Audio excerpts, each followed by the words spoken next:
Here are 10 simple things you can do every day that will improve the quality of your life. In this episode, I'm going to be going over it.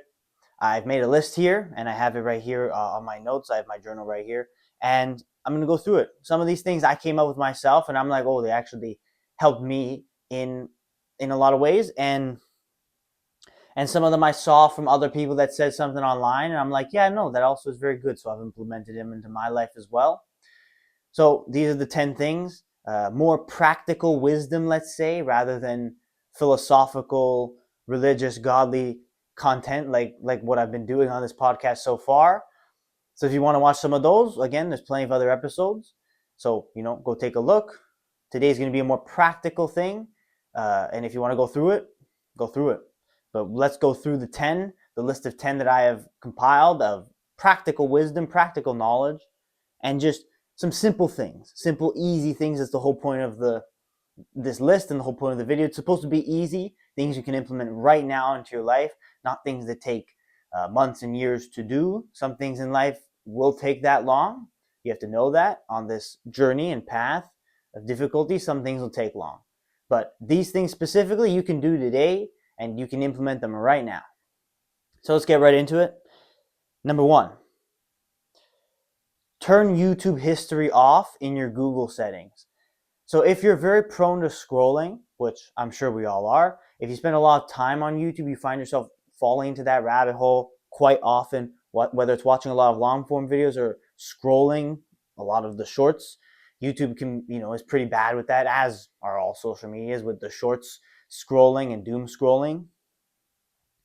But this is a thing that I found that's actually super mind-blowing. If you want to actually use YouTube in a better way, in a more efficient way, you just go into your Google account, the account you use for YouTube, go to your data and privacy settings, and then scroll down and turn your YouTube history off. And if you do that, and then you go back into YouTube, you will actually have no homepage. So there won't be any recommended videos, and YouTube will not be able to recommend you shorts videos at all. So the only thing you'll be able to see on YouTube is the people that you're subscribed to.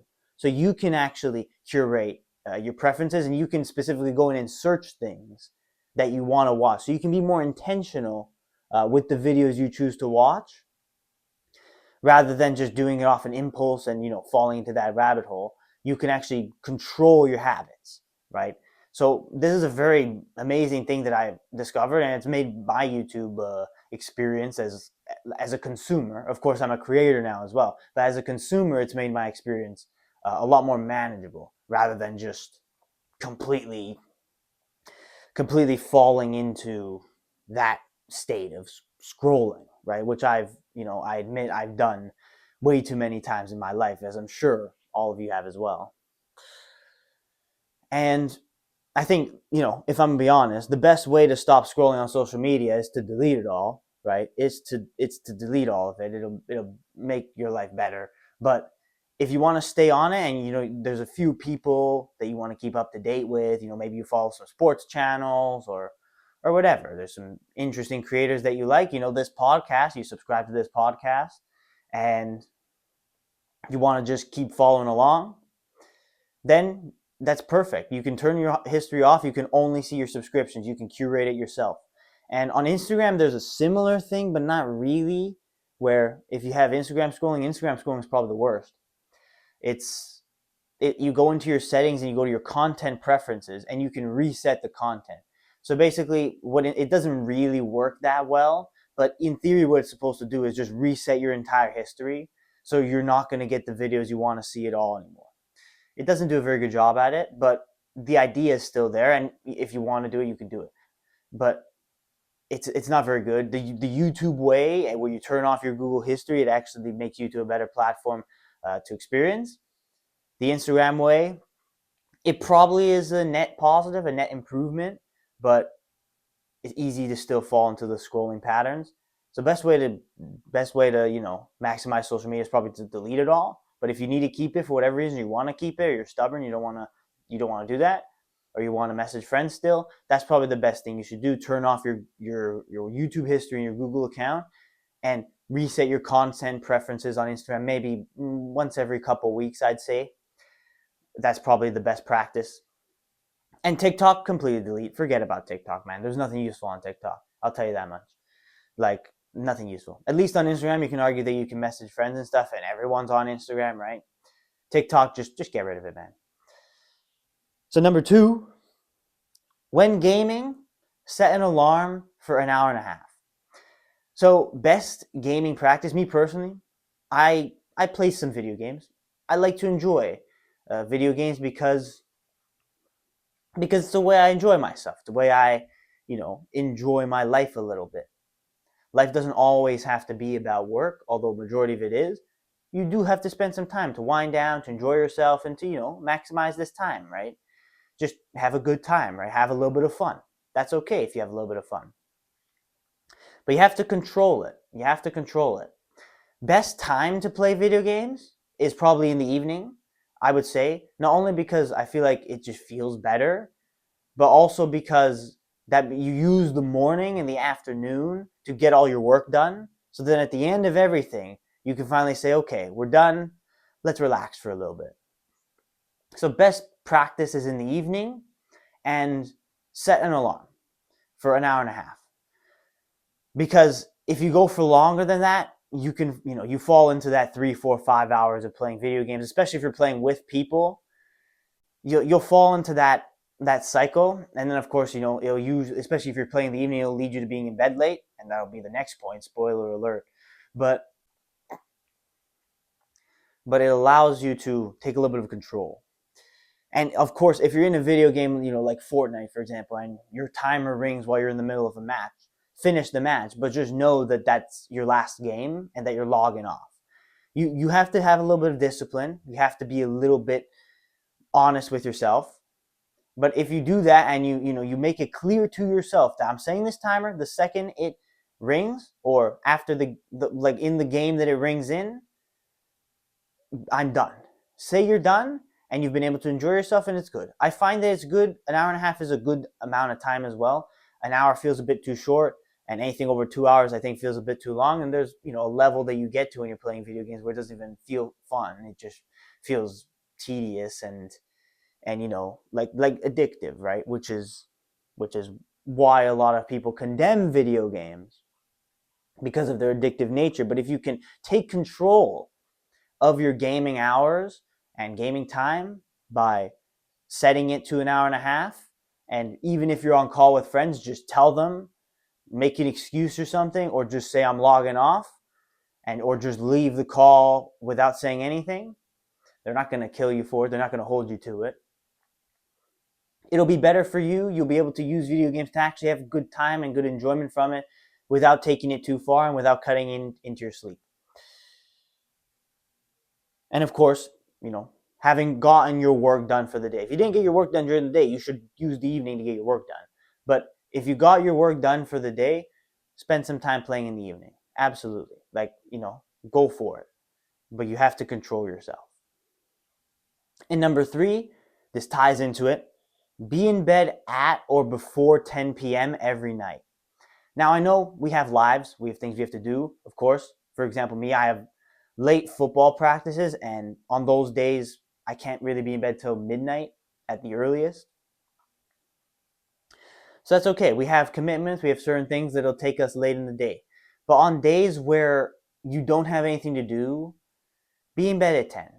And that's why video games can be that way, especially if you're going to play in the evening, and I think playing in the evening is the best. If you set the timer for an hour and a half, you can start your gaming session at 8 o'clock and finish at 9:30 and still be in bed early, and that's good practice. But if you don't set the timer, you can start at 8, and maybe you don't go to bed till 12, 1, 2 a.m., maybe even later, depending on how really addicted you are to playing games, or how long your friends are online and the peer pressure of it. But it allows, being in bed at 10 p.m. basically solves so many issues, because, if you're going to wake up early, and I talked about that in yesterday's episode, if you're going to wake up early in the morning because you're going to get up, you're going to do a workout, you're going to be disciplined to do your work, being in bed at 10 is best practice, because anything later than that, you're cutting into sleep time. And although you don't necessarily need 8 hours of sleep, you need enough sleep where you can be energized. You don't want to feel completely drained.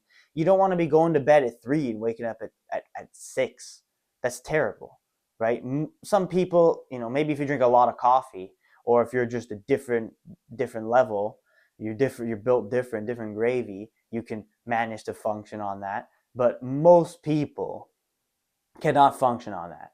And the only reason you would have had a sleep like that is because you spent too much time gaming rather than being responsible and being in bed early. Being in bed early will help you sleep better. It will make your sleeps longer, and you'll feel more energized in the morning. It stops you from, if you go out and party and stuff, it stops you from, engaging in that degenerate behavior. You're more safe because a lot of crime happens past 10 p.m. and late in the night and late in the morning. And you're just being responsible with yourself and being disciplined with your time to truly make the most of each and every single day. So being in bed at 10 p.m. really solves a lot of problems. And me personally, the best period in my life was like a 2-3 month period in Portugal where every single night I was in bed at like 10:30 consistently every single day, because I didn't even have practices and stuff. I was just training on my own, doing stuff, preparing for my professional trial in Spain. And that was amazing because when I would set an alarm for 6:30, I'd be awake and I'd feel great. And when I didn't set an alarm for 6:30, I would still naturally be up at like 7-8 o'clock. And it was actually such a very, very liberating thing that, okay, yeah, I actually feel energized. Like, that's what you want to feel. When you wake up in the morning, you want to feel energized. You want to feel ready to go. You want to feel ready to get into the day, right? And the later you go to bed, the less you're going to feel energized the next morning. So just remember that. But going to bed at 10 o'clock every night, although you can say it's a little bit, because children have curfews and bedtimes and older people go to bed early. But like for you in your life, if you want to make the most of your time, being in bed at 10 p.m. actually just solves a lot of issues and prevents you from engaging in a lot of degenerative, life-destroying practices. So that is a very good point, and it relates to the gaming thing in the way I just described as well. Number 4, first thing you do in the morning has to be going outside. You just go out for 5 minutes. Even if it's horrible weather, you can be on your front porch, or you can just stick your head out the door, out the window. Just let that breeze hit your face. Let that cold air hit your face. Or if it's the sun, soak in the sun. And you just spend a few minutes. 5 minutes is really all you need. If you wake up, you go straight down and you go on your phone, you'll feel, a little bit weird, a little bit off. If you go outside right away, you'll feel calm, you'll feel relaxed, you'll feel a little bit more clarity, a little bit more woken up, let's say. And then you can get into the stuff you need to do for the day. Eat breakfast, whatever your morning routine is. But just take 5 minutes. Go outside, get some fresh air. That's got to be the first thing you do every single day. Number 5, use AI to write cover letters. So with large language models, a lot of the stuff it does is kind of crap. A lot of the writing of it is very poor and very obviously AI related and AI created. And a lot of things it does is very limited in what it does. AI is a powerful tool. You should use AI in your life to try and make things easier for yourself. But a lot of it is very limited in its power as of right now, as of 2025. Like the time of the recording of this video, October 2025. But one thing it's super good at is writing cover letters. So if you're applying for a job, you want to make some money, you want to get a quick 9-to-5 job, make some money, minimum wage, whatever. Job markets are hard nowadays. It's hard to get a job nowadays. I speak from experience. I'm looking for one. I can't really find one. But AI is very good at the cover letter. So you just give it a prompt to tell it to write a cover letter, maybe make whatever specific things you want to have in it, and it'll generate it. You have to remember, you have to edit it though. So you put it into a Google Doc and you change the skills around and change your qualifications around to match what yours are, and maybe change a little bit of the wording to make sure that it doesn't seem so AI-like. And there's your cover letter. You can do that in 5-10 minutes. Whereas, learning how to make a cover letter and making a cover letter from scratch probably can take maybe a couple hours. You can do it in like 5-10 minutes. And AI is probably the best at doing that. And you can generate cover letters for many different job postings, many different positions, because you can just put it in the prompt in AI and it doesn't have a limit as to how many it can generate. So that's a very good little thing that you can do, is just put it into AI and generate the cover letter and edit it and then send it out to your jobs, and it'll be more than sufficient to get you a good job. Number 6, make quick cash by selling some old stuff. I made $150 by selling a couple of old hockey cards that I collected as a kid. And I used eBay, and I actually don't like eBay. I hated it because it took so many fees and stuff off of the actual amount. I probably could have had like $160, but it became like $130 because of all the fees. And it was very quick. It took like a couple of days to sell a couple of things, to sell these hockey cards. So if you find another platform that's better, that has less fees, and that you can actually retain more of the money that you actually get for selling stuff, then go and do that. I know there's many other platforms you can sell stuff on. Obviously, eBay is made to be the most accessible. It gave me a lot of issues, and that's why I wouldn't recommend it. But what I would recommend is, you have a house, I assume, and you have things, I assume, whether it's collectibles, things you collected as a kid, or things that are just laying around the house that no one really wants, no one really uses, that you think or you feel can be pretty valuable. Things are very good, like, hockey cards, Pokemon cards, stuff like that. Those can be pretty valuable. If you just dig through some old stuff, you can find a couple things that are very easily sellable and, make $50, $100 really quick. So if you're in, if you need a little bit of extra cash, if you need a little bit of extra money, or if you want to just prove that you can make money in some way and you can actually sell these things, then that's a good practice to start, is to just look around your house, look around and find a couple things, post them online. Whether you choose eBay, I wouldn't recommend it, but whether you choose eBay or choose another site, and usually people will buy it pretty quick if the thing you're selling is actually a wanted commodity. Which, again, if you take a look in your house, you're sure to find something. You're sure to find something. So that's how you can make just a little bit of quick cash. And again, as I said before, it can prove to you yourself internally that you can actually make some money through your sales skills and your ability to be resourceful. And it's also just, good to have the extra money as well. Number 7, maximize your phone use by putting all useful apps on the front page. So this was an interesting thing that actually it was Andrew Tate that talked about it, funnily enough.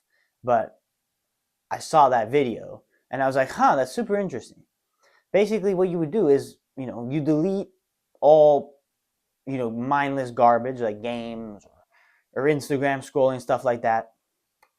But even if you don't want to delete them, you would just organize it so that things that make you money and that are useful for your time are on the front page, and anything else is in the back page, so you don't see it. The second you log into your phone, the first things you see are only the stuff that benefits you, that makes you money, or that has the potential to make you money if you use it in the right way.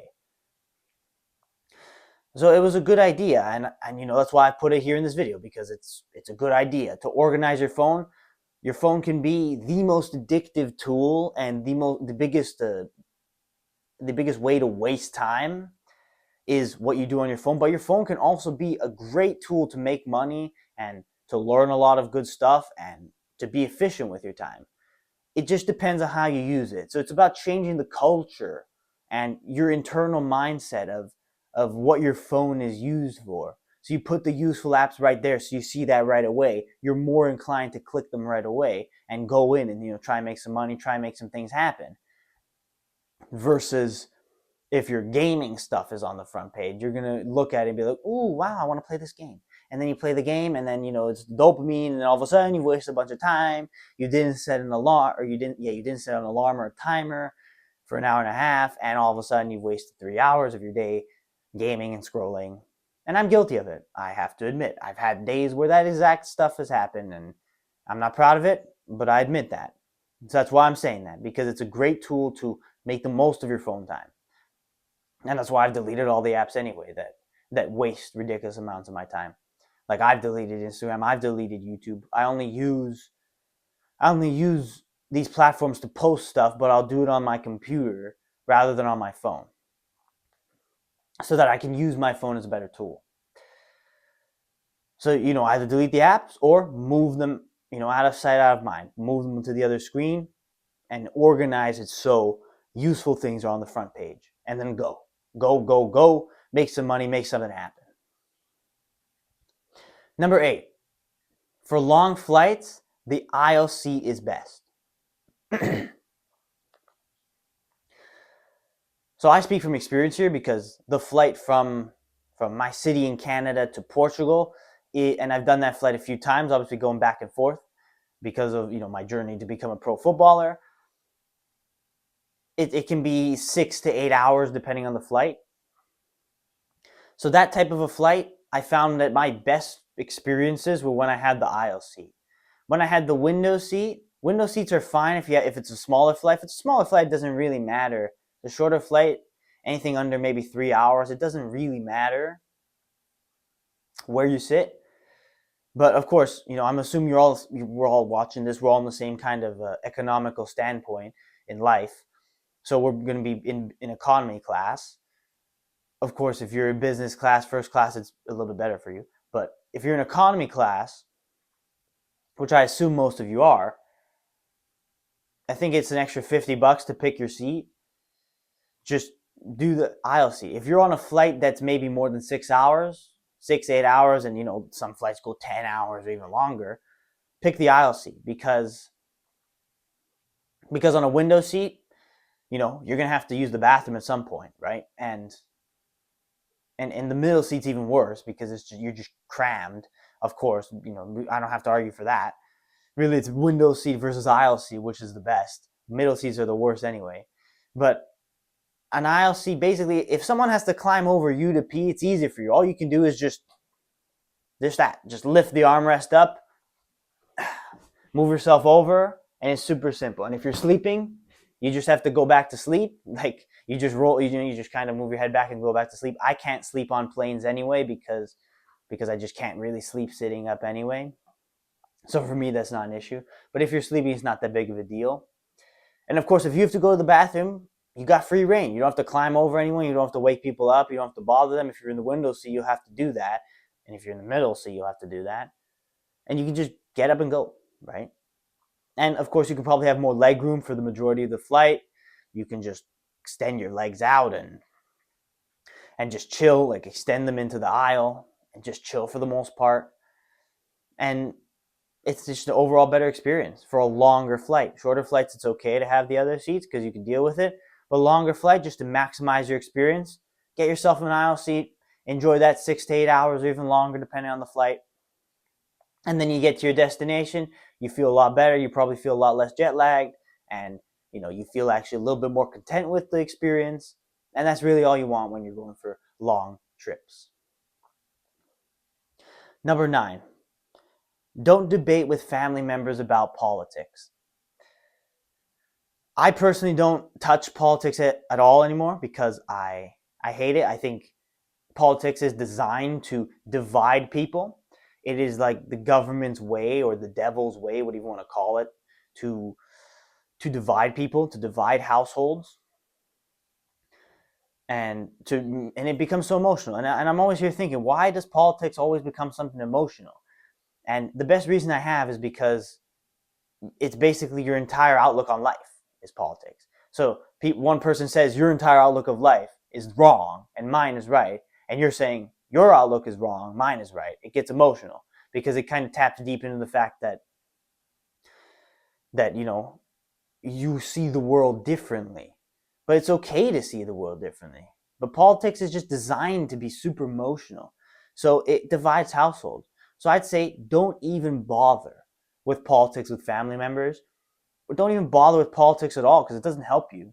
The person that's in power doesn't change things that much. We've seen what happened with Trump. He did a couple of things, but really, he's not here to save you. Once you realize that, and you realize that if you're trying to make it in this world, you have to focus on yourself rather than focusing on politics and all this crap, and it's all just noise. Once you realize that it's all just noise, and you have to focus on yourself, no matter who is in power, things aren't going to change. It's always going to be up to you. Then it will allow you to separate yourself and distance yourself from that stuff, because it's very easy to, and maybe also a lot of people put their entire value in their political beliefs because they have nothing else to stand on in their lives, because their lives are so kind of insignificant and mediocre that they got nothing else to stand on.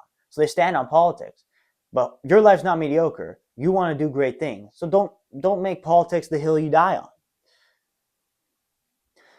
And especially family members. Most times the son is going to have different beliefs than the father. Most times the child is going to have a different political outlook than their parents, only because we're growing up in a different time. So I have a completely different political, decently similar to my dad, but still a lot of differences, but completely different political outlook than my mom. And we've gone into a couple of fights, and it got a bit emotional, and that's when I put my foot down. I said, okay, we're done here. We're not dealing with this. This is over. You hold your beliefs, I hold mine, and we accept that, and we move forward, and we continue to love each other. And that's how it should be. So don't even bother with politics. That's something you can do right now. Just forget about politics. Forget about debating politics. You're not going to change people's opinion because they're deeply rooted in the entire way that they've been living their lives up until that point, especially if it's your parents or people that are older than you and lived and came up in a different time. Maybe you can have conversation with your friends because you can probably find some good middle ground, because you can relate to each other because you're all the same age and you're coming up at the same time. Maybe. But I'd say it's better for everyone if you don't even bother. Don't even bother. And you'll find that your relationships will be better, and you'll have less resentment for people that disagree with you, and you'll just, be a little bit of a happier person. And that's what we want, really, at the end of the day. So don't bother with politics at all. Don't bother debating politics with people, and definitely not with your family members and people closest to you. And number 10, eat your body weight in grams of protein.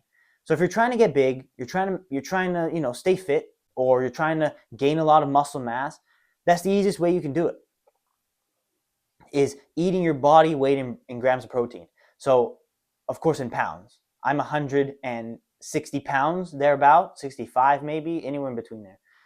So that's how many grams of protein I have to eat in a day. And it might seem like a lot, but when you really realize after your meals, your big meals, I eat 3 meals. Some people eat, depending on the country you're from, you might have 4 meals, or you might even eat 2 meals. You might skip breakfast. But by the time you're done eating the meals, you ideally should have 100, 120 grams of protein already just from the meals. So really all you need is an extra protein supplement, protein bar, and then a couple other snacks, and you're there. For me personally, that's how I'd get there. That's how I would do it. But eating your body weight in grams of protein allows, because your body needs protein, and protein is the best way to gain muscle. You can supplement creatine, all this crap. But if you want to do it naturally, and it's, in my opinion, it's more noble to gain a lot of muscle mass in a natural way rather than use supplementation, just eat your body weight in grams of protein. And first of all, it's not even really that difficult, especially if you're super skinny. If you're a little bit on the heavier side, maybe don't do that, because you want to lose weight first. So of course, lower the amount of calories you eat, but still eat as much protein as you can. But if you're skinny, go for it. Go for it. Because don't eat too much. If you eat too much protein, as with anything, you will, your body won't know what to do with it. But your body weight in grams of protein is a good kind of indicator. Because, think about it, in the gym, how much weight you push kind of determines your strength level. But what you compare it to, let's say in powerlifting, you want to ideally bench press your body weight, deadlift twice your body weight, and squat 1.5 times your body weight. That is kind of the goal to being like actually pretty strong or in the top 1% of strength. And me personally, I can do that pretty easily. I can do that. And and to get to that level, you're comparing it with your own body weight. So same thing with what you eat. Nutrition is a huge part of staying healthy and gaining weight and gaining muscle. Nutrition is a huge part of that. And protein is a super simple thing you can do. You don't even really have to count it. Just make sure you're eating enough meats in your meals to hit that 100, 120 in your meals, and the rest of the stuff that you eat during the day will kind of automatically, supplement it enough to make up the rest of the numbers. You don't even really have to obsess over it. If you're a little bit bigger, maybe cut back because you have to lose the weight first before you really go on that journey, because your body won't know what to do with it. But eating that amount of protein, your body will send them to the right places. And of course, you have to train consistently. I assume that's a given. But it's a thing that a lot of people don't really do, because people just kind of go about the days and just train. And, if you're okay with that, cool. But if you want to actually level up in your strength and in your size, then a great place to start is eating your body weight in grams of protein. So that was the 10. These are things that you can do every day, and you can start today. The only thing really is the traveling one with the flights in the aisle seat. If you're not going on a plane right now, then of course you can't do that today. But every single other one of these you can do right now. It's very easy to do. YouTube history is super simple. It's just a setting. Gaming, again, is super simple. You just put an alarm. Doesn't take any time to do. Being in bed at 10, super simple. Super simple. It's just a timing thing. You don't have to add anything. The only thing you have to add is a little bit of mental discipline. You don't have to actually add anything or buy anything to make it happen. Going outside first thing in the morning, again, super easy. 5 minutes of your day, doesn't really take much out of it. It makes you feel a whole lot better. Using AI to write cover letters, of course, you can do that right now. Get on your laptop, get on your phone, and test it out a bit and see what you can get from it. Make quick cash by selling old stuff. Again, we all have stuff. Be resourceful. Find things that you think could make you some money, and go out and list it on one of these websites. And maximizing your phone use, putting the useful apps on the front page. You can do that right now. You can do that right now. Long flights, that's the only thing. And of course, forgetting about politics entirely, not debating with family members. Do that right now. That's a mentality thing rather than like a trick and a secret to living life. That's just a mentality thing. The way you view the world, the way you see politics. The best way for you to view the world is to see how you can get what's yours, right? And of course, eating your body weight in grams of protein. Maybe you can't necessarily do that today, but tomorrow you should for sure start thinking about it and start like, eating eggs in the morning or something like that. It's a great way to start your day with a good amount of protein. Or, like increase the amount of protein right away. But yeah, these are all actionables. Apart from number 8, which was the flights in the aisle, unless you just happen to be traveling today or tomorrow, or you downloaded this podcast and you're watching on the flight. That would probably not happen, but those are the 10. Those are 10 very simple, very easy tricks that you can do today that will genuinely just benefit you in many ways, even ways that I didn't even describe today, and it will just improve your life in ways you wouldn't even have realized. And that's what we're all doing here. We're all trying to be better every day. So hopefully, if you implement at least a few of these 10, you'll be a better person tomorrow than you are today. And it will allow you to just, on that path of life, on that path to fulfillment, just do even better. And take these simple things that don't take a lot of your time and energy to implement, do it, and it'll benefit you in the long run. And you'll find that you even find even more things that help you in an even greater way. But that's it. That's all. That's all we got for today. Again, a bit of a different episode. If you enjoyed it, please let me know, because I'm trying to grow this podcast. I'm doing an episode of this podcast every single day for the next year, as you know. And some views have been a little bit slow. So of course I'm trying to grow, I'm trying to scale, and trying to see and give it my all to see if I can actually make this into something big. So if you're enjoying this type of style, let me know by liking the video, by leaving a comment, whatever way you feel that it will help me out. Anything will help me out in any way. And I appreciate your support. If you made it this far, thank you. Take some of these things, implement them into your life, and well, I'll see you tomorrow.